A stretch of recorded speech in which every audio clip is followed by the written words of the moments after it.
এই দুনিয়াতে কি এমন কিছু আছে যা টাকা দিয়ে কেনা যায় না?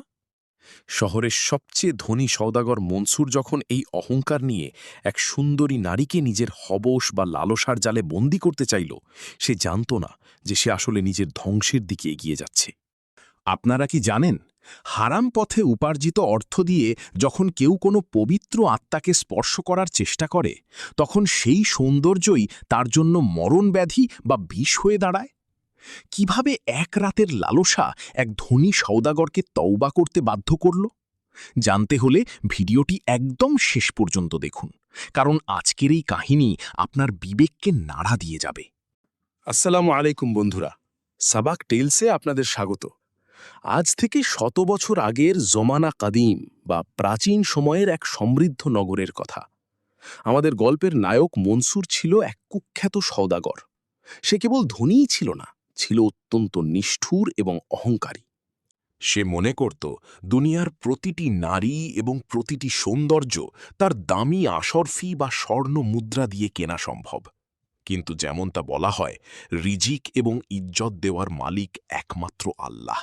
মানুষের টাকা সেখানে তুচ্ছ। চলুন সেই রোমহর্ষক কাহিনীটি শোনা যাক। মনসুর তার ব্যবসায়ে মানুষের অভাবের সুযোগ নিত।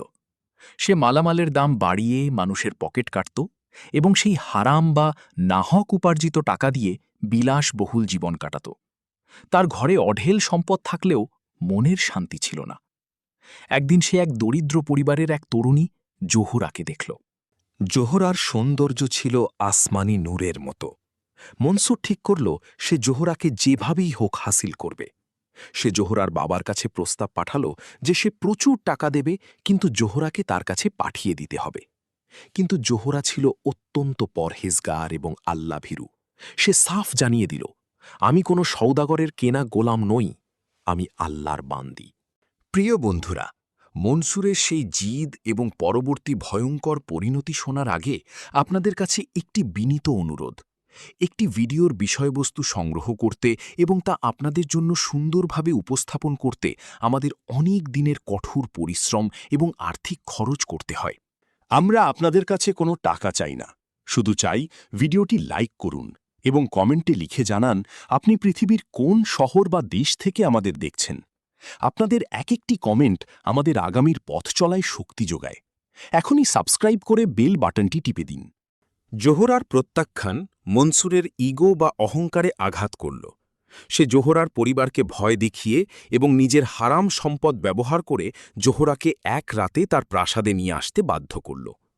যখন জোহরাকে মনসুরের সামনে আনা হল, জোহরা শান্তভাবে বলল, সওদাগর, তুমি তোমার টাকা দিয়ে আমার শরীর হয়তো কিনেছ, কিন্তু যে সৌন্দর্য তুমি দেখছ তা তোমার জন্য বিষ হয়ে যাবে।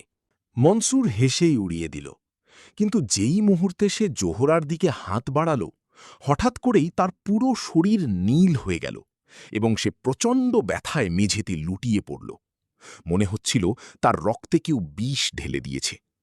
বড় বড় হেকিম বা মসিহাদের ডাকা হল, কিন্তু কেউ তার এই বিচিত্র রোগের কারণ বা শিফা খুঁজে পেল না।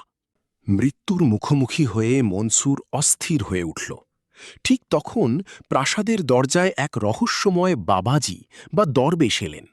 তিনি মনসুরের চোখ দেখে বললেন, বেটা, তোমার এই রোগ কোনো বাইরের বিষ নয়, এটি তোমার হৃদয়ের মালিন্য এবং তোমার হারাম উপার্জনের বিষ। তুমি যাকে কিনতে চেয়েছিলে তার পবিত্রতা তোমার এই অপবিত্র সম্পদকে সহ্য করতে পারেনি। মনসুর বুঝতে পারল তার এই ধ্বংসের কারণ তার নিজের আমল। সে জোহরার কাছে ক্ষমা চাইল এবং নিজের সমস্ত সম্পদ গরিবদের মাঝে সদকা করার শপথ নিল। জোহরা তখন মনসুরের জন্য দোয়া করল।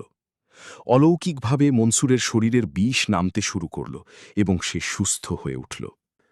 বন্ধুরা, এই কাহিনী থেকে আমাদের জন্য সবচেয়ে বড় সবক বা শিক্ষা হল, সৌন্দর্য বা সম্পদ যাই হোক না কেন, যদি তাতে আল্লাহর রহমত বা বরকত না থাকে, তবে তা মানুষের জন্য আযাব হয়ে দাঁড়ায়। লালসা বা হবস মানুষকে অন্ধ করে দেয়, কিন্তু ইখলাস বা নিষ্ঠা মানুষকে মুক্তি দেয়। আপনি যদি ভুল পথে অর্থ উপার্জন করেন এবং মানুষের ওপর জুলুম করেন, তবে সেই অর্থ আপনার জীবনের রোগ এবং অশান্তি ছাড়া আর কিছুই আনবে না। মনে রাখবেন, আল্লাহ তাআলা যখন কাউকে পরীক্ষা করেন, তখন পাহাড়ের চূড়াতে থাকলেও নিস্তার পাওয়া যায় না। আপনার জীবনেও কি এমন কোনো মুহূর্ত এসেছে যেখানে সততার কারণে আপনি বড় কোনো বিপদ থেকে বেঁচে গেছেন? কমেন্টে অবশ্যই আপনার অভিজ্ঞতা আমাদের সাথে শেয়ার করবেন। আমাদের চ্যানেলের অন্যান্য শিক্ষামূলক কাহিনীগুলো দেখতে ভুলবেন না। ভালো থাকুন, সুস্থ থাকুন। দেখা হবে পরবর্তী ভিডিওতে। আল্লাহ হাফেজ।